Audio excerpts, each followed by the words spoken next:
Oh, podcast dans ma face. J'espère que ça va bien. Petits ajustements. On a été pris de court les directs. C'est magnifique. Et je ne parlais pas dans mon micro. Vous savez, je suis tout excité aujourd'hui comme un petit garçon. Eh oui, comme un petit garçon. Podcast dans ma face, c'est un projet que j'adore faire. On est rendu, si je ne me trompe pas, à la 17e épisode de ce concept-là. On a qui était ma foi merveilleux, des histoires parfois touchantes, parfois drôles. On a appris à connaître ces précieuses humaines-là que je rencontre dans mon parcours finalement et que je vous présente les 10 midis au podcast Dans ma face. D'habitude, vous savez, je commence le show avec une petite montée de lait, mais là, j'en ai pas, ça va bien. J'ai passé des belles journées, j'ai pas eu de trouble où ce que je suis allé. Les gens sont souriants, sont gentils, sont joyeux et je n'ai pas eu de conflit niaiseux comme la semaine dernière avec une madame qui se mêlait pas ces choses. Ce que je fais en ce moment, je regarde un peu là si les gens se mettent au direct dans ma face, si le son a l'air présent pour les gens aussi. Dites-moi les gens qui écoutent là actuellement, m'entendez-vous bien? Le son est-il de qualité? Et est-ce que l'image est bonne? Si tout ça est correct, ben ma foi, c'est génial, tout simplement. Podcast dans ma face, ça n'existerait pas sans certains collaborateurs. Vous savez aussi, la compagnie New Age soutient mes efforts là, à faire passer des messages un peu partout dans la société, des messages d'amour, des messages de paix et des messages finalement d'harmonie. Et ben, un de ces messages-là est la santé. Et la santé passe par une consommation d'eau qui est bonne. On sait que l'eau, c'est géré par les villes, c'est géré par des compagnies, beaucoup qui nous vendent de l'eau aussi. Et l'eau, des fois, se retrouve avec des métaux lourds. Les métaux lourds peuvent créer des problèmes à long terme comme l'Alzheimer, des problèmes de côlon irritable. Et pour ceux qui sont renseignés, il va avoir des effets négatifs sur la glande pinéale qu'on porte tous au milieu de notre front, à l'intérieur de notre tête et qui sert à quelque chose d'excellent.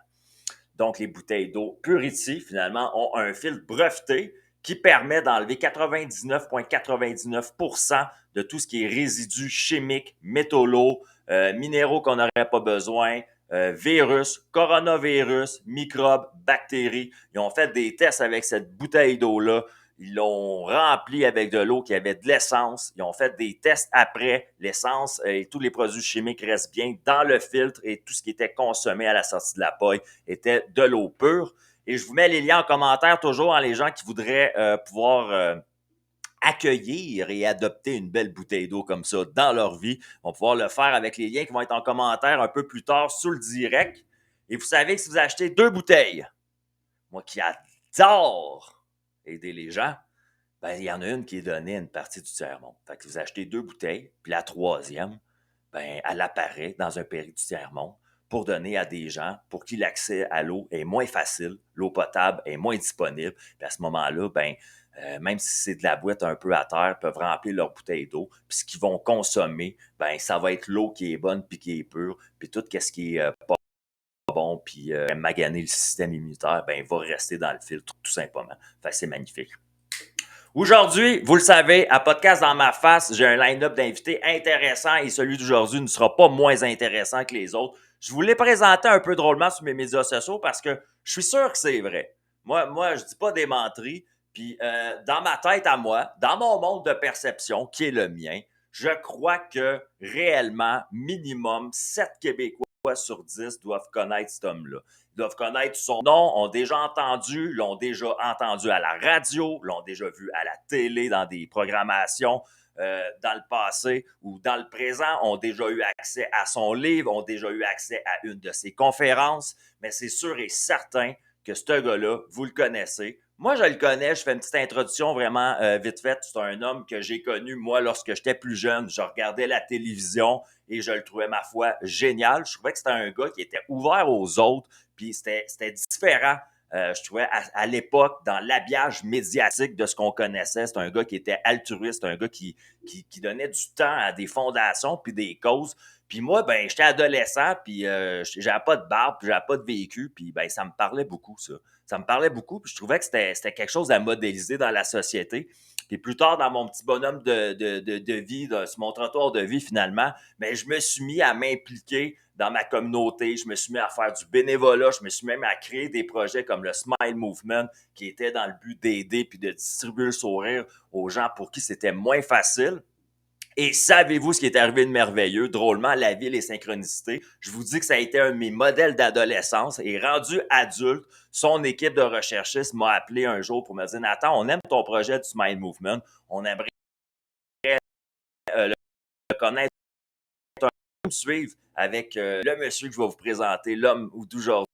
Ils sont venus me suivre dans les ruelles de Montréal, voir quoi le projet Smile Movement, ce qui faisait crissement froid en plus.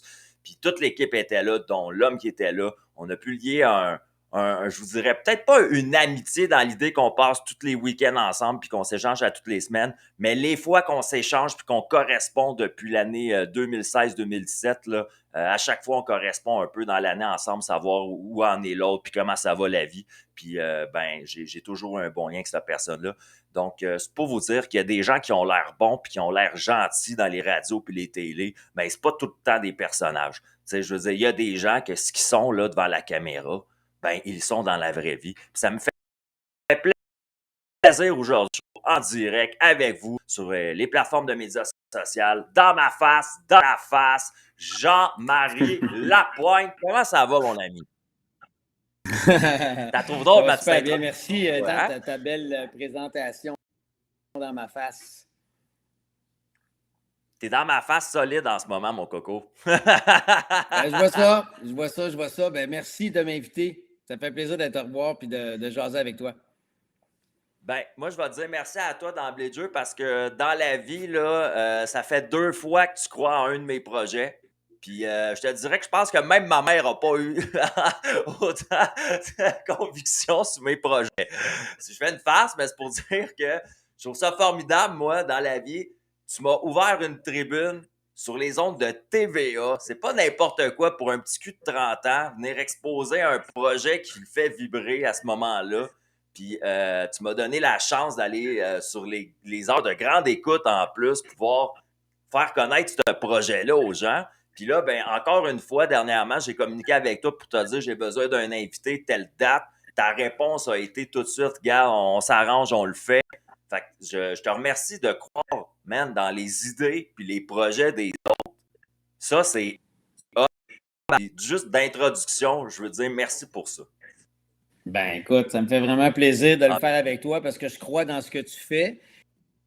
Puis quand on avait tourné l'émission Rue ensemble, ben, tu sais, nous autres, on avait été touchés par ta quête parce que ce que tu voulais faire, c'est de redonner le sourire aux personnes en situation d'itinérance avec toute l'histoire que tu portais par rapport à ton père qui avait connu aussi la rue et l'itinérance. C'est sûr que nous autres, ça nous touchait. Puis on s'est dit, ben qu'est-ce qu'on peut faire pour notre ami Nathan? Puis on voulait te suivre, on voulait te voir de comment tu faisais ça, comment tu te promenais dans la rue, comment tu distribuais tes trucs. Puis, effectivement, je me rappelle, il faisait très, très, très, très froid, mais ce que tu faisais, ben, ça nous réchauffait le cœur. T'es cool. Je te remercie. Puis, mon but aujourd'hui, là, c'est pas qu'on s'en va des fleurs mutuellement, ça, tout le show, mais je trouve ça important que les gens aient accès à ça.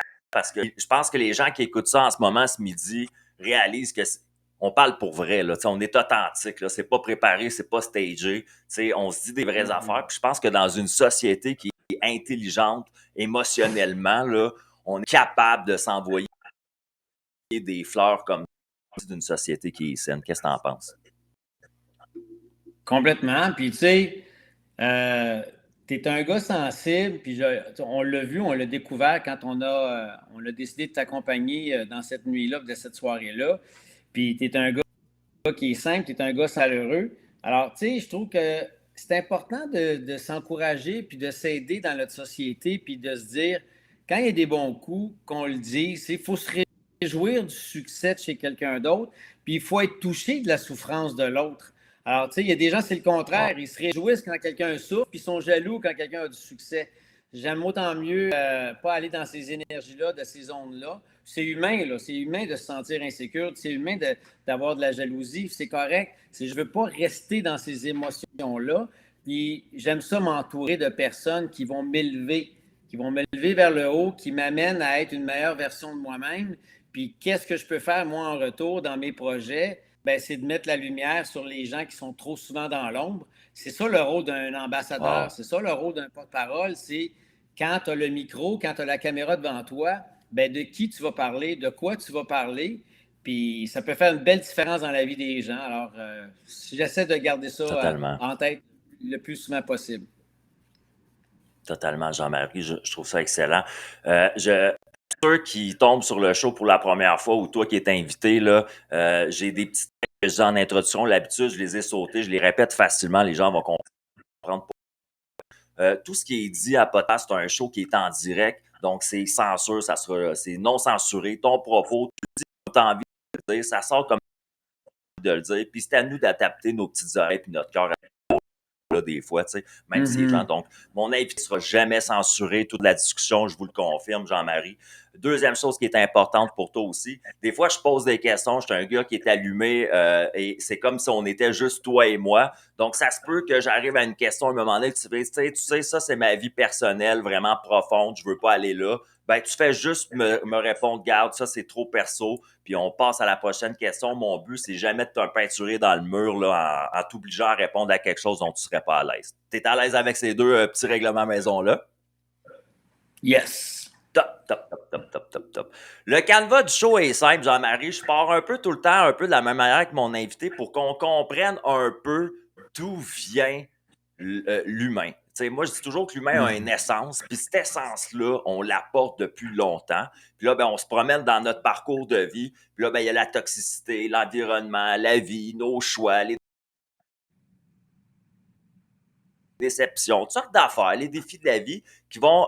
Fait que ce que j'aime beaucoup demander à mes invités en introduction, comme aujourd'hui, avec toi, regarde bien la question, tu y vas comme tu veux, comme tu le sens, tout simplement. Je te pose la première question qui est celle-ci. Jean-Marie,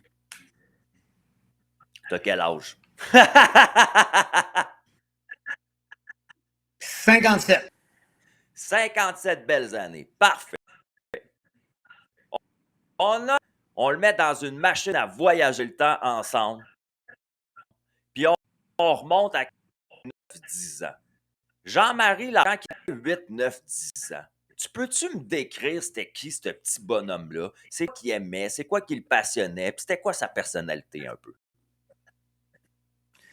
Je pense que j'étais un petit garçon insécure, anxieux, qui manquait de confiance en lui, qui avait eu des problèmes de santé. J'ai été hospitalisé beaucoup quand j'étais enfant. Alors, c'est sûr que ça a OK. laissé des traces dans mon estime, dans la façon que je me percevais, que je percevais les autres. Puis, j'aimais pas, c'était d'être petit, un petit garçon, et d'attirer la pitié, d'attirer l'inquiétude. Mmh. Et j'aimais pas ça, puis j'aimais pas non plus euh, quand je regardais dans les yeux de mes parents, puis de mes tantes, puis de mes oncles, pour tous les problèmes de santé que je pouvais avoir, ça m'a traumatisé, ça, le fait de me sentir, mon Dieu, je rends les gens tristes. Je savais pas parce que Oh, j'étais malade. Parce que quand tu es enfant, puis pour avoir, je fais une parenthèse, pour avoir accompagné des enfants en fin de vie à Sainte-Justine, l'enfant, lui, il cherche à jouer. Oui, il est malade, mais quand il est le temps de vomir, il vomit, puis il est malade, puis il a ses traitements. Mais quand c'est le temps de jouer puis de s'amuser, l'enfant, il est all-in dans le jeu, dans le moment présent. Puis c'est exactement comme ça que je me sentais, moi, quand j'étais tout petit. C'est que peut-être que les gens étaient inquiets de me voir, mais moi, je n'étais pas inquiet.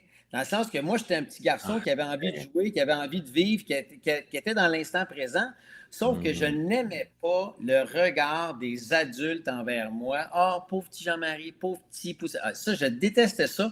Ce qui fait Wow. qu'en retour, quand j'ai commencé à bénévoler avec des personnes qui ont des handicaps, des enfants qui ont le cancer, des personnes même de la rue, c'était comme quelque chose qui était en moi. Jamais regarder les gens avec des yeux de tristesse puis de pitié. Sinon, reste chez vous. Ça, Wow. c'était comme dans ma tête, c'était clair, mais je l'incarnais. C'est C'était pas juste quelque profond, chose que je ça. me disais, c'est en moi, ça. Mais c'est un Christi beau message que tu passes en ce moment parce que tu parles de ton vécu qui est vrai, qui est fondé, qui est senti. Puis je sens un message important sociétaire dans de ça aussi. Les gens sont dans des difficultés, soit on parle de santé financière, santé émotionnelle ou santé physique, vont avoir des maladies.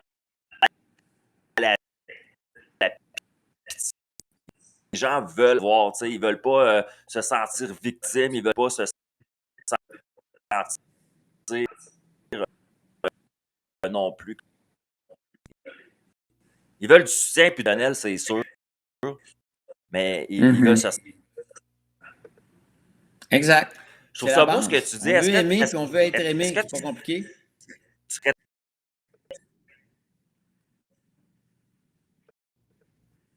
il y a des petites coupures avec le Et là, ça coupe. Wi-Fi, mais Jean-Marie, ça, il y a des petites coupures là. Est-ce que tu me Répète-moi ta reçois bien? question. Oui, Parfait. oui. J'ai Est-ce que juste tu pas peux. entendu la question avant. Quand tu me parles, tu dis que tu étais un petit gars malade. Si on se replonge là-dedans un peu, là, en as-tu déjà parlé? C'est quoi que tu avais comme maladie quand tu étais jeune? Ça ressemblait à quoi? J'ai eu une hernie, j'ai eu des rhumatismes articulaires, musculaires, j'ai eu un souffle au cœur. OK. J'avais vraiment une santé fait que le poids et la grandeur que j'avais étaient un petit peu en bas de la moyenne par rapport à un garçon de mon âge. Donc, j'ai traîné ça longtemps, mais à un moment donné, c'est comme si les choses sont replacées, puis là, pouf, je suis allé dans l'autre sens. Là, j'ai grandi, j'ai pris de la force, j'ai pris de la masse musculaire, j'ai joué au football le secondaire, donc je me suis reconstruit une santé avec les années. J'ai repris le temps perdu, bref, si je peux dire ça dans d'autres mots. C'est bon, ça. Qu'est-ce qui te passionnait, enfant? C'était quoi ta grande passion? T'avais-tu comme un rêve dans ta tête? Tu te dis, mettons, moi, je voulais être astronaute ou t'aimais la musique? C'était quoi qui te passionnait?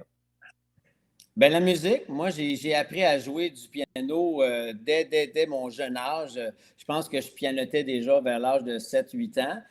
J'ai pris des cours, mais tu sais, à cet âge-là, je pense que tu rêves de tout. Tu sais, mon père, Jean Lapointe, une personnalité connue, il fait des spectacles, Ouais. c'est un comédien, il fait des tournées, il y avait des belles voitures. Alors moi, je me voyais plus tard avoir une vie qui ressemblait à celle de mon père, tu sais, d'avoir une vie trépidante, intense, passionnée. Alors moi, je me voyais là-dedans. Alors à travers le sport, mes amitiés, la musique, je me voyais là-dedans d'avoir une vie qui, je pouvais me projeter plus tard en me disant, ben moi, j'ai envie d'avoir une vie comme mon père, d'avoir une vie où je vais pouvoir avoir du plaisir, vivre dans une certaine abondance, mais aussi, surtout, faire un métier qui me passionne, faire un métier qui me fait vivre des belles sensations. Alors, autrement dit, faire quelque chose qui va me rendre heureux et qui allait rendre les autres heureux parce que je voyais bien que mon père faisait du bien à d'autres. Il les divertissait, il les touchait. Donc, ça, pour moi, ça a comme me montré, ça m'a comme donné le message que c'était possible d'avoir du fun dans la vie, d'aimer ce qu'on fait, d'avoir une belle job. Donc, c'était possible. Wow, ça t'a ouvert un monde de possibilités dans ton cas, vu que ton père n'est pas un jobber là, qui va travailler de 9 à 5 pogné dans une usine. Toi, tu savais qu'il y avait une autre vie que ça qui existait, ou qui pouvait avoir plus de Exact. passion, plus de créativité, plus Oui, d'intensité, là. tout à fait.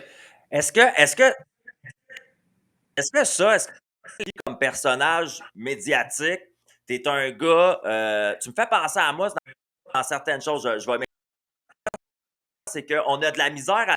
On peut pas dire Jean-Marie, c'est exemple, comme quelqu'un, Mike Ward. Mike Ward, c'est un humoriste. Point barre, c'est un humoriste. T'sais. Mais Jean-Marie Lapointe, c'est authentique comme personnage, puis c'est arborescent. C'est autant l'aide vers les autres parce que tu es un proche aidant, tu es un bénévole, tu es un gars impliqué, mais tu es autant un auteur, tu es autant un communicateur, un animateur. Euh, tout ça, là, tout cet amalgame-là de ce que tu es, comment ça se fait que tu es comme ça? Est-ce que tu as déjà réfléchi à ça? Est-ce que tu as tout le temps été comme ça? Oui, Moi, je me rappelle au cégep, au secondaire, je faisais de la musique, j'avais des bandes, je jouais dans des groupes, je faisais de l'impro, j'aimais le théâtre. Je jouais au football, tu sais, j'étais sur l'équipe Wow! de mon école. Puis ça a été la même chose au cégep. Puis c'était encore pire au cégep parce qu'au cégep, j'ai pris des cours en communication, j'ai appris à faire des films, des cours de cinéma. Tu sais, j'ai comme l'impression que le cégep, moi, je suis allé au Collège Grasset, c'est un cégep qui est pour un beau cégep privé. L'enseignement, c'est vraiment du 5 étoiles, puis c'est aussi dans un environnement Ouais. privilégié. Un collège privé, c'est déjà une coche au-dessus de bien des écoles. Et on dirait que j'ai expérimenté ça pendant 5 sessions, le laboratoire de ce qu'allait devenir ma vie. Tu sais, j'ai fait cégep en spectacle, on a gagné la finale régionale, on est allé en finale nationale, j'ai fait de l'impro, j'ai fait du théâtre, j'ai joué au football. Tu sais, c'est comme si pendant ces 2 années et demie-là, en plus de mes cours en psychologie, en sociologie, j'ai appris sur l'humain. En fait, moi, Wow! je me considérais comme une éprouvette sur 2 pattes. Tu sais, tu fais plein d'expériences. OK. Tu tombes en amour, tu te relèves, tu retombes en amour, tu essaies des cours, d'informatique, ça ne marche pas, pas grave, on essaie plein d'affaires. Donc, pour moi, C'est ça. j'ai magasiné pendant 2 ans et demi plein de cours, plein de formations. Je me suis créé des amitiés profondes, vraiment, vraiment déterminantes. Et ce que j'ai expérimenté m'a permis un petit peu de mettre en action ce que je fais maintenant. J'étais loin de me douter que j'allais vraiment gagner ma vie avec tout ce que je viens de te nommer ou avec tous ces chapeaux-là parce que oui, je fais de l'impro, oui, je suis acteur, oui, je fais des entrevues, oui, je suis animateur, oui, je suis musicien, je suis athlète amateur, assez de haut niveau. Donc, tout ce que j'ai fait au cégep, je le fais, sauf qu'aujourd'hui, je gagne ma vie avec ça. Et je faisais déjà du bénévolat aussi un petit peu à l'époque du cégep. Donc, tu sais, j'ai l'impression que cette période-là m'a permis de me découvrir et de tous ces chapeaux-là, ben qu'est-ce que tu veux, je peux pas me définir. Moi, même mes chums me disaient des fois, mon chum Pat dit, quelle sorte de bébite c'est ce Jean-Marie? Il fait plein d'affaires. Puis quand il le fait de façon hyper intense. All-in en impro, il est all-in dans la musique, il est all-in dans son sport. Tu sais, c'est vrai que je suis tout ou rien. Je dis souvent la blague, moi j'ai 2 vitesses. J'ai le turbo ou le reculon. Si j'ai pas le milieu, je suis vraiment un des deux, tu sais. Alors, j'ai l'impression que je suis un peu cette espèce de bébête-là et que surtout, ce n'est plus un combat. J'accepte et j'accueille qui je suis. Alors que longtemps, j'ai douté de moi, puis longtemps, je me suis remis en Ouais. question, puis longtemps, je me suis dit, si j'aurais pas pu être juste médecin ou comme, Ouais. je sais pas moi, Al. dentiste ou professeur, tu sais, je ne pouvais pas être juste une affaire. Il fallait que je Ouais. sois un paquet d'affaires, puis ça a été un combat, ça. Puis finalement, à un moment donné, ben, ça l'est plus devenu. Je dis, ben, regarde, c'est ça que je suis. Je suis un paquet d'affaires, puis je suis un être humain qui aime l'humain, puis qui essaye de se découvrir, puis de découvrir l'humain. Bottom line, c'est à peu près ça que je suis. Puis en passant, je ne veux pas dire une précision, mais tu sais, Mike Ward, je ne le connais pas tant que ça, mais je le sais que Mike Ward, il est humoriste. Oui, mais il a aussi fait bien des affaires dans l'ombre. Des enfants qui ont eu le cancer, j'ai accompagné un Ouais. jeune, Ouais. une famille qui a eu le cancer, tu sais, puis un de leurs fils avait le cancer. Et j'ai su que Mike avait été vraiment important pour cette famille-là. Mais ça, c'est pas médiatisé. Donc, tu sais, même quand on est Ah, humoriste, on pense qu'on est juste ça. Il y a bien des humoristes. Regarde Martin Matt avec sa fondation. Il y a beaucoup, beaucoup t'as d'humoristes. raison, Entre c'est Véro vrai. et Louis, Véronique Cloutier, Louis Morissette, ils ont leur fondation Véro et Louis. Donc, tu vois qu'il y a beaucoup, beaucoup de ces Il y en a qui personnalités-là s'impliquent. qui sont exactement, qui s'impliquent. Puis surtout, ces gens-là qu'on vient de nommer, c'est des gens qui ont généré énormément d'argent et avec ce plein d'argent-là, ils ont pu peut-être se démarrer une belle fondation. Donc, je pense qu'on est plusieurs dans le métier à porter plusieurs chapeaux. Puis je te dirais qu'aujourd'hui, c'est plus ou moins mal vu, dans le sens que, je veux dire, c'est bien vu. C'est plus ou moins, aujourd'hui, je pense qu'on peut dire que ça Hmm. ne dérange plus. Là. On est habitué à ça, parce que la plupart de ces personnes-là que je viens de te nommer, ben, c'est des gens qui sont aussi producteurs, ils ont des boîtes de prod, ils font plein de projets, ils ne sont pas juste animateurs ou comédiens ou danseurs ou chanteurs. On est capable de faire un paquet d'affaires et tant mieux. C'est plus mal vu, je te dirais, là, ou mal interprété. J'aime ça, puis ça me fait vaguer parce que je me rappelle justement du temps du Smile Movement, pour te faire un échange, là, tu pousses un peu ce que tu viens de dire. J'avais été invité au 98.5 avec Isabelle Maréchal, puis on m'avait posé la question qui tue, j'appelle. Elle m'avait demandé la question, est-ce que tu trouves qu'il y a trop de personnalités connues en ce moment qui s'impliquent avec des fondations ou des causes, mais dans le but, à quelque part, de redorer un peu leur image populaire en passant par une fondation ou une cause, pour aller chercher le cœur des gens, pour montrer qu'ils sont des gens impliqués. Puis elle me disait, est-ce que d'aller chercher cette reconnaissance médiatique sur des actions, selon toi, c'est bien vu ou mal vu? Puis ma réponse avait été celle-ci, Jean-Marie Lapointe, parce que tu connais un peu mon franc-parler. Moi, j'avais répondu, regarde bien, tu sais, le monde qui aide le monde, là, si on est pour leur trouver des failles puis les juger, là, ben, il n'y a plus personne qui va aider du monde à un moment donné. Fait que, tu sais, si le fait que le gars, il est chanteur, il est comédien ou humoriste, ça te permet à toi de le juger parce qu'il aide des gens, ben moi, tu vois, l'inverse, ça me permet de le modéliser. Ça me permet Non, tu d'avoir avais fait accès une à bonne ça réponse. comme inspiration. Ben, je me souviens de cette entrevue-là, puis quand je t'avais entendu, je pense que c'était juste un petit peu avant qu'on fasse le tournage ensemble, là-dedans, tu sais, par rapport à la série Face à la rue. Mais Ouais, tu as tout à fait raison, tu sais, puis peu importe l'intention de la personne, l'important, c'est de faire du bien. Moi, c'est ce que je pense. Mais en même exact. temps, ce qui va peut-être donner la vraie réponse, c'est comme Yvon Deschamps l'a fait. Moi, je le fais. On est plusieurs à le faire. C'est quand on s'engage sur plusieurs années.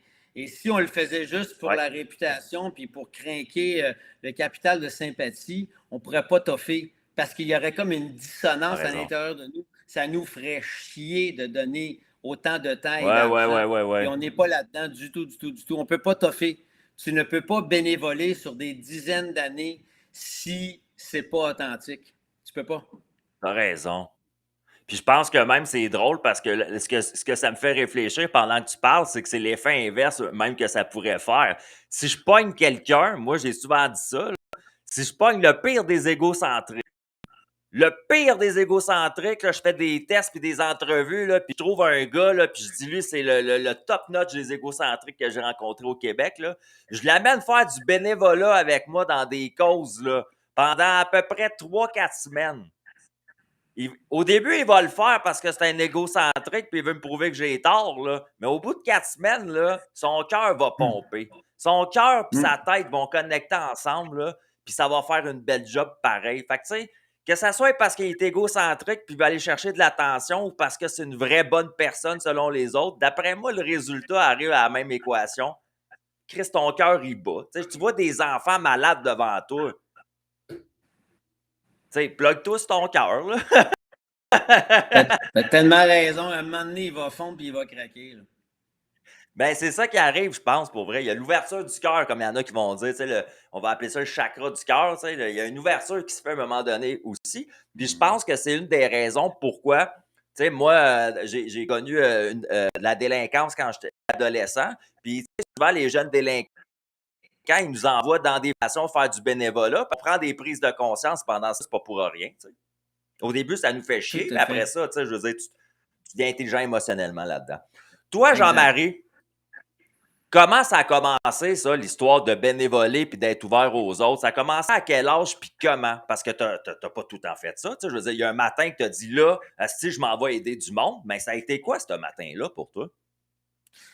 C'est sûr qu'au Collège Notre-Dame, encore une autre éducation privilégiée que j'ai reçue, c'était un collège dirigé par les frères Sainte-Croix, et les communautés religieuses ont le bénévolat, ont la mission humanitaire qui leur coule dans les veines.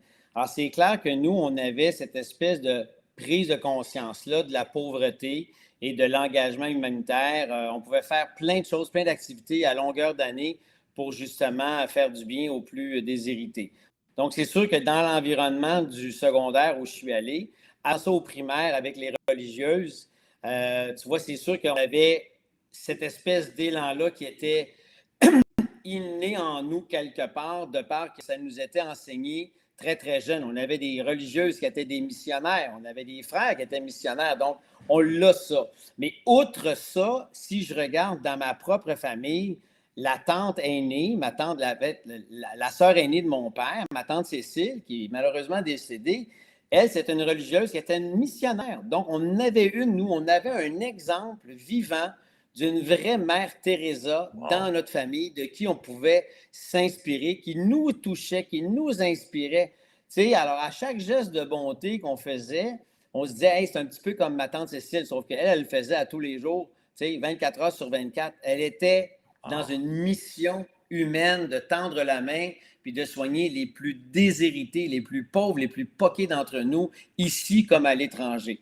Donc, quand tu as ça comme modèle dans ta famille, tu le sais que ça, premièrement, quand tu la regardes, cette sœur-là, cette religieuse-là, elle dégage un sourire et une douceur et une paix comme c'est rarement vu. Donc, ça veut dire qu'elle, ça la rend Mhm. heureuse d'être au service d'eux.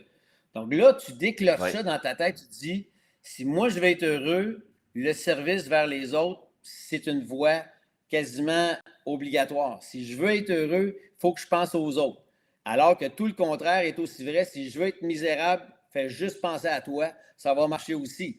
Donc, on Wow. avait ces modèles-là. Et en plus, mon père, qui a quand même donné son nom à la maison Jean Lapointe pour aider ses frères et ses sœurs alcooliques, toxicomanes ou qui souffrent de dépendance. Donc, quand tu as ça dans ta vie comme modèle, c'est clair que autant si j'avais eu Al Capone ou un pégreux dans ma famille ou un vendeur de coke comme modèle, ça se peut que j'aie hérité de ça aussi, faire de l'argent rapidement, être un petit peu dans un milieu de tough, les bikers, la mafia, il y a beaucoup Ouais, ouais, d'intimidation, ouais, ouais, ouais, ouais, de la ouais. violence. Donc, L'environnement, se là, faire va respecter influencer, là. complètement. Alors moi, j'ai eu un tout autre enseignement, j'ai eu un tout autre environnement qui est celui de tendre la main, de la compassion, de générer de la bonté, de la beauté, tout en parallèle d'avoir une vie qui est trépidante. Mon père n'a pas une vie plate. Tu sais, autant ma tante Cécile avait une vie rangée, une vie avec une espèce d'éthique et de comportement dans une communauté, c'était pas plate. Ça veut dire que moi, j'aspirais, puis j'espérais peut-être quelque part entre les deux. Une vie dans la société, une vie pleine, riche et pleine de projets, mais aussi une vie intérieure, une vie spirituelle, une vie où j'ai besoin de nourrir la bonté à l'intérieur de moi. Wow. C'est très touchant, c'est très profond. Je te remercie beaucoup de nous partager ça. Puis ça, c'est quelque chose que je ne savais pas. Ça m'aide à comprendre justement l'environnement qui t'a co-créé, qu'on appelle émane de toi comme essence, mais ton environnement aussi répondait à cette essence-là. Fait que ça a fait une belle job, tu sais. J'ai une question drôle pour toi. Je ne sais pas si on t'a déjà posé cette question-là.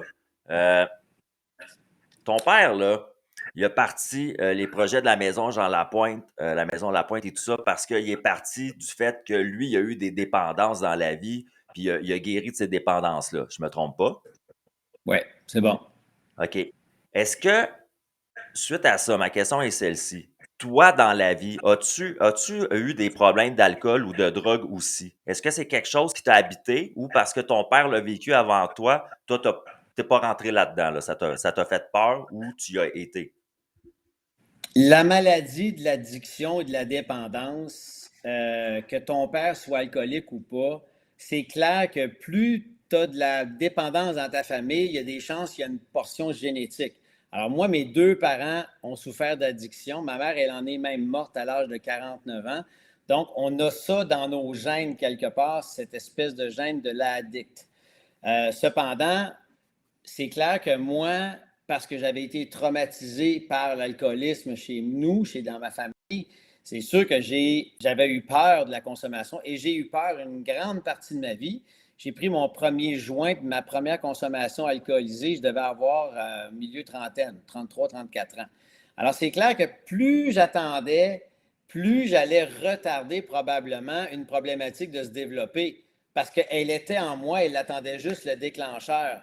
Et j'ai bien fait d'attendre quelque part. Sauf qu'en même temps, quand j'ai consommé pour la première fois puis que j'ai ressenti l'effet, ben ça m'a fait tellement un buzz que je me suis dit, shit, j'en veux d'autres de ça.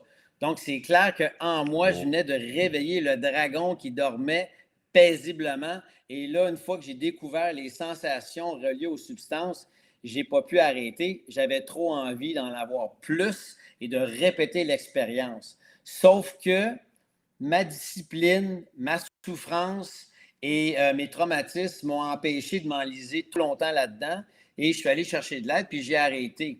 Donc, ça fait une quinzaine d'années que j'ai arrêté toute substance parce que j'ai eu peur. Moi, je le sais que si je connaissais le même sort que ma mère, j'allais consommer jusqu'à ma mort. Et mon père, c'est quand même... On parle d'une vie d'autodestruction, l'addiction, quelle que ce soit que ce soit l'alcool, la drogue, le sexe, les pilules, c'est de l'autodestruction à l'état pur, tu sais. Alors, c'est un long suicide, ça, la consommation, là, Ouais. quand c'est pris de façon exagérée et sans limite. Exact. On ne parle pas du petit verre de vin que tu prends le samedi soir avec ta blonde, puis que tu es capable d'en prendre un ou deux, puis tu es bien correct, puis tu mets le bouchon sur la bouteille. La personne qui souffre d'une addiction, c'est rare qu'elle est capable de mettre le bouchon sur la bouteille. Elle va vider la bouteille, puis elle va en ouvrir une deuxième, puis une troisième.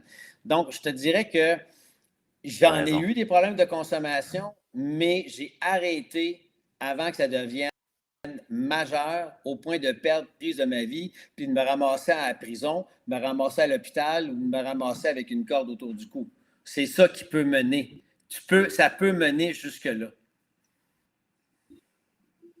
Oui, oui, puis tu sais, comme tu sais, mon concept, c'est une entrevue, mais c'est une discussion, tu sais, fait que j'aime beaucoup, tu sais, comme répondre à mon invité, puis ce que j'ai envie de te répondre, c'est peut-être tu le savais pas, j'en ai parlé dernièrement lors d'un épisode, justement, mon père, qu'on parlait au début en introduction, est mort l'automne dernier. Mon père est mort d'une overdose. Puis tu connais l'histoire de mon père, ben il a consommé toute sa vie depuis l'âge de 12 ans. Puis il en est mort à 60 ans d'un overdose tout seul. Fait que oui, oui, oui. Puis je comprends totalement quand tu parles, puis c'est ce que j'essaie d'expliquer aux gens des fois qui comprennent moins bien, qu'il y a une partie génétique aux dépendances, puis il y a une partie émotionnelle, vécue, environnement aussi. Tu sais, puis les deux ensemble, ben, viennent travailler ensemble parce que moi, sans aucune gêne, garde, le monde, ils le savent, j'en ai parlé. Moi, j'ai pris de la coke, j'ai bu de l'alcool, j'ai fumé du weed en masse, j'ai pris des speed et des ecstasy quand je suis mes jeunes années là, de Love Story en 2006, là, ben, j'étais crissement magané, puis le monde s'en rendait peut-être pas compte, tout simplement. Là, tu sais. J'ai beaucoup d'empathie pour les gens comme toi et moi, finalement, qui ont assez de power m'emmener pour tasser ça de leur vie aussi, parce que c'est une job, puis le monde, ils comprennent peut-être pas des fois, mais c'est une job au jour le jour aussi. Hein. À chaque jour, il faut que tu te ramènes à toi dans le moment présent, à ce que tu veux, à ce Ben que tu oui. sais. Puis si tu me permets, C'est un... parce que je me rappelle, Vas-y, oui, oui. j'avais vu ça sur les réseaux sociaux, Nathan, que ton père était décédé. Je t'avais envoyé un petit message, puis même toute l'équipe de Face a été mise au courant du décès de ton père, puis on l'avait vraiment vécu avec beaucoup de tristesse parce qu'on était attaché à ton histoire. Mais tu comprends que tout est dans tout. Je vais me servir de ça pour faire une petite plug. Se libérer de l'addiction.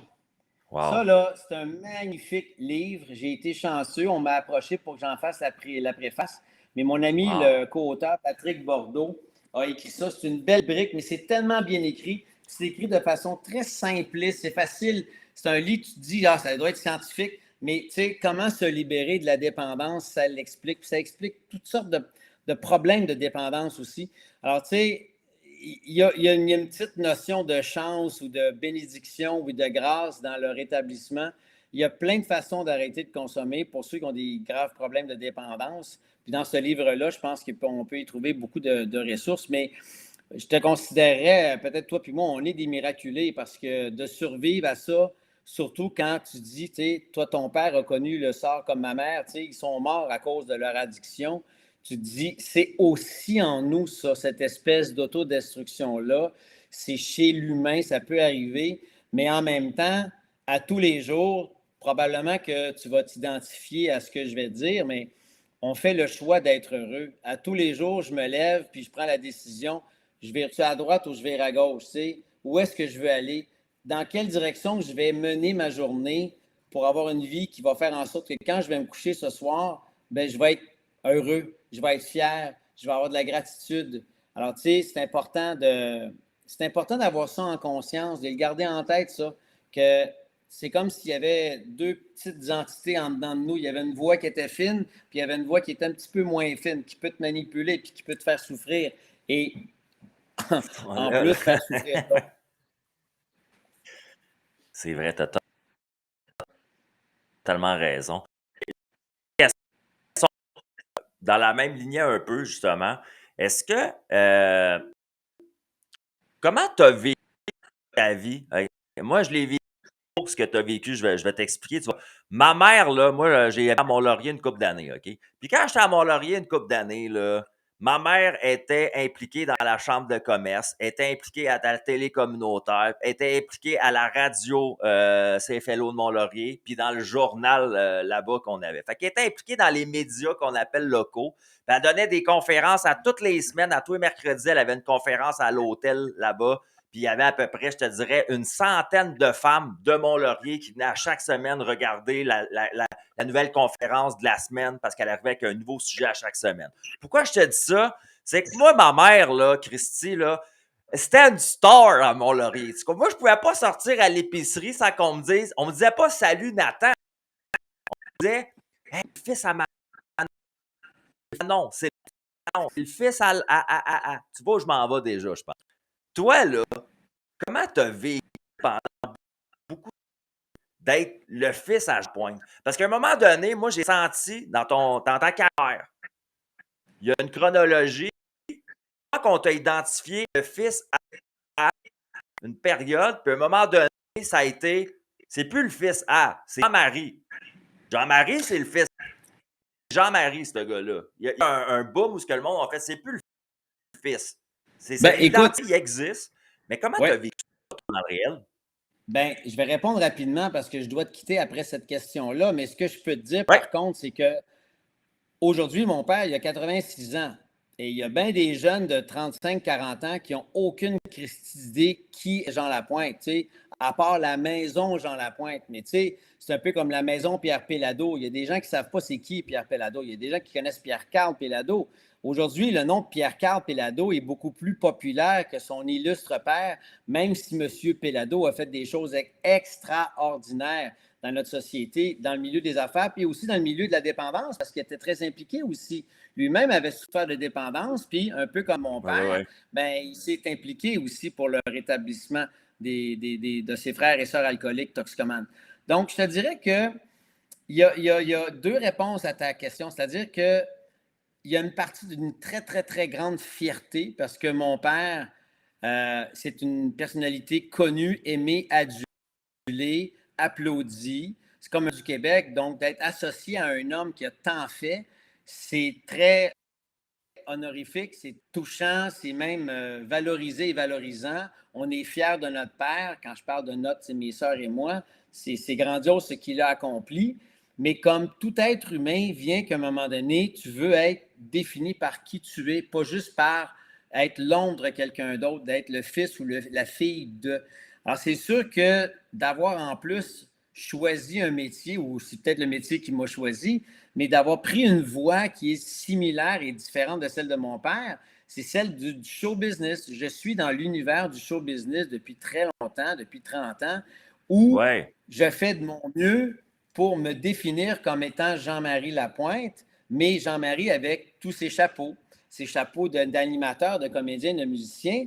Et c'est sûr que des fois, ça suscite une forme de comparaison avec mon père, à la fois qu'on est tellement différents, des choses aussi très, très, très similaires. Alors, c'est sûr qu'il vient qu'à un moment donné, ben, tu as envie de définir par qui tu es, pas juste parce que le fait que tu es le fils ou la fille de. C'est par exemple n'importe qui au Québec, que ce soit Marc-André Coillier qui est le fils de Jean-Pierre, soit Sophie Lorrain, la fille de Denise Filiatro. On est plein de personnalités au Québec à vivre de ce métier-là, tout en ayant un père ou une mère qui avait illustré, qui s'était illustré dans le milieu. Donc, je pense qu'à un moment donné, ça ne devient plus un combat. C'est un peu comme d'accepter les multiples je suis. J'accepte qui est mon père et j'accepte non seulement que je suis le fils d'une personnalité connue, et j'accepte que je ne serai jamais comme mon père. Mon père a eu une carrière en France, il a eu une carrière au Québec, une carrière au Canada. Je me dis, ben, c'était la voie de mon père, c'était son karma, c'était sa mission. Et qu'est-ce qui est Ouais. important? Tu sais, Parker Palmer, il a dit une phrase vraiment importante. Il dit, c'est pas important ce que tu vas faire, ce que tu veux faire dans la vie, mais plutôt d'écouter ce que la vie veut faire en toi. Qu'est-ce que la vie veut Oh, faire wow! en moi? Ça, c'est important. Ça a de la valeur. Donc, quand je me ferme Oh, les yeux et shit! je me dis, Wow! qu'est-ce qui me fait vibrer, là? Qu'est-ce qui me fait vibrer? Ce que je vais faire, ce que je veux faire, ce que les autres veulent que je fasse? Non, non, non. Qu'est-ce que la vie veut faire en moi? Quand tu écoutes ça, tu ne te trompes jamais. Peu importe que ça implique des médailles, des trophées, des centaines de millions de dollars, qu'est-ce que la vie veut faire en toi? Ça a de la valeur pour moi. Puis c'est là-dessus que je te laisse, c'est là-dessus que je te quitte, puis je te dis, garde, c'est ça, Nathan. Toi, moi, tous ceux qui nous écoutent, qu'est-ce que la vie veut faire en nous quand on est au service, quand on est au service de notre lumière intérieure, notre noirceur ne pourra plus jamais nous atteindre. C'est solide ce que tu viens de dire. J'ai une dernière question très, très courte. Après, je te laisse vers les occupations. Tu es un homme très impliqué, très occupé, on le sait. Puis merci de ton temps de qualité aujourd'hui avec nous. Ma dernière question est celle-ci. Si je mets toutes mes amis de l'univers des médias sociaux ensemble, là, puis je mets toutes leurs fans avec moi, là, puis qu'on serre nos points comme ça, là, qu'est-ce qu'on te souhaite à toi? Qu'est-ce qu'on peut faire pour prendre notre énergie de Kalinours là, dans notre ventre, là, puis t'envoyer toutes les vibrations positives du monde? Là? Qu'est-ce qu'on te souhaite à toi en ce moment? Écoute, ma première réponse niaiseuse, ce n'est pas la vraie réponse, mais ça serait de, bon, ben, vu que tu es dans les réseaux sociaux, de faire en sorte qu'il y ait une entité quelque part qui finisse par débloquer mon Facebook, mon Messenger. Depuis une semaine, Facebook m'a bloqué. En fait, c'est que j'ai été victime d'un pirate. On a usurpé mon identité. J'ai dû aller faire une plainte à la police pour essayer de récupérer mes réseaux. Depuis une semaine, rien ne fonctionne. Donc, présentement, Facebook et Messenger ne servent pas. Je ne peux pas m'en servir. Et ça fait partie aussi de mon travail d'utiliser les réseaux sociaux pour promouvoir mes projets, publier des citations, faire la promotion de mes émissions, puis bref, tout ce que je veux faire. Donc, présentement, je suis un petit peu paralysé. Alors, c'est sûr que si vous pouvez envoyer un peu de vos prières, ça m'aiderait. Mais le plus important, je pense, selon moi, c'est de toujours continuer à être ouvert à ce qui s'en vient, à accueillir ce qui s'en vient avec le plus d'humilité, le plus de sobriété, le plus de générosité, autant les applaudissements, l'abondance, parce que il faut être grand pour être capable d'accueillir les millions. Quelqu'un qui fait énormément d'argent, la super belle fille, le super beau pétard, tu sais, c'est des beaux cadeaux de la vie, mais il faut être capable de gérer cette abondance-là. Alors moi, ce que je demande à l'univers, c'est que l'abondance qu'on m'envoie, que je sois capable de la gérer et de la partager, et que si la vie m'envoie des épreuves, bien, de regarder la vie avec la tête haute, un peu comme la chanson des Cowboys fringants, la tête haute, qui a justement été écrite pour un jeune que j'ai accompagné en fin de vie, Laurent Pilon. Tu sais, j'ai tout surmonté, la tête baissée. Si je descends la côte, ce sera la tête haute. Bien, de faire honneur à cette espèce de belle chanson-là et de faire honneur, vous m'envoyez de l'abondance, je veux avoir l'humilité de la gérer puis de la partager. Puis vous m'envoyez des épreuves puis des petites jambettes, ben je veux garder la tête haute. C'est de toute beauté. Jean-Marie, merci de ton temps. Je pense que tu as bien répondu. Tu as fait le jeu de dans ma face aujourd'hui. Tu as répondu aux questions avec authenticité, vulnérabilité. Tu as été touchant des fois. Je ne sais pas si tu le sais. Quand tu parles, c'est inspirant, sérieusement. Je te remercie Ben, tant beaucoup. mieux. C'est ce que j'avais à te dire. On parle plus tard pour la suite. Je te quitte, dire bonjour aux amis. Moi, je vais faire le mot de la fin. Puis je te souhaite tout l'amour du monde, mon chum. Puis continue, Chris, à faire des affaires comme tu fais. Puis être un beau modèle pour tout le monde, man. On a besoin de gars comme toi. Puis on veut pas que tu t'en ailles tout de suite. C'est clair, ça? Bon, ben, t'es bien fin. Merci, Nathan. Puis merci à toutes les personnes qui se sont loguées, branchées avec nous. Puis au plaisir de se croiser, de se retrouver sur les réseaux sociaux bientôt, vu que ça va se débloquer. Puis au plaisir de te refaire un autre câlin puis de faire un projet avec toi, mon frère. Ciao! Ciao, bye! Bye! C'était Jean-Marie Lapointe, c'était solide, belle discussion. Je sais qu'il y a eu un peu de la friture là, au niveau du Wi-Fi. Là, je voyais là, mes signaux qui étaient pas toujours ça à coche, mettons aujourd'hui. Je ne sais pas si c'est une question de température. Je sais que ça bouge dans ma rue, ça construit beaucoup. Mais je peux vous dire que les gens qui ont écouté ça, en direct aujourd'hui ou qui vont le regarder sur YouTube ou plus tard dans la boîte de podcast qui va être disponible, là, la bibliothèque de podcast disponible plus tard, c'est-à-dire sur les plateformes d'hébergement. Vous avez eu le droit à une discussion de qualité entre deux hommes. J'ai pu lui poser quelques questions super intéressantes. Je vous le dis, on aurait pu jaser 2 heures avec Jean-Marie Lapointe. C'est simplement que il y avait quelque chose de très important au niveau de son agenda cet après-midi. Donc, il a pris le temps. C'est pro bono, mes invités. Hein? Vous savez que des gars comme Jean-Marie et des invités comme ça, ailleurs, là, dans les studios de télé, on rêve d'avoir des invités comme ça. Puis on les paye même pour venir, ces invités-là. Moi, c'est sur son temps de vie, pro bono. Il est venu répondre à ces questions-là, qui sont parfois, des fois, pas tout le temps faciles, je le sais, mais qui permettent d'avoir de réelles discussions. Je l'aime beaucoup, j'en vois beaucoup d'amour. J'espère que vous avez aimé ça.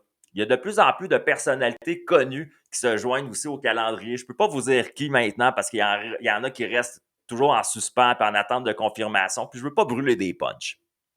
Mais je peux vous dire une chose, c'est que ce projet-là, moi, je l'adore, je l'aime, puis j'aime ça faire ça tous les jeudis midi. Puis je vais les faire tous les jeudis midi autant que je peux le faire. Puis je vais avoir un nouvel invité comme ça à chaque semaine. Nous sommes rendus à la 17e épisode et c'est pas fini. Puis il y a un line-up d'invités intéressants qui s'en viennent. Et si t'aimes ça, tant mieux. Viens joindre la page officielle de Dans ma face sur Facebook ou sur YouTube. Viens regarder les épisodes que tu as manqués. Et s'il te plaît, sois indulgent parce que j'apprends mon métier de podcasteur, animateur virtuel sur le tas. Hein? Donc, au niveau de la technique, autant que de la présentation, de la communication, il n'y a rien de préparé dans ce qu'on fait, nous autres, le jeudi midi. C'est un bricolage, un chef-d'œuvre d'être humain en direct pour vos yeux puis pour vos oreilles. Peace, love and smile, guys!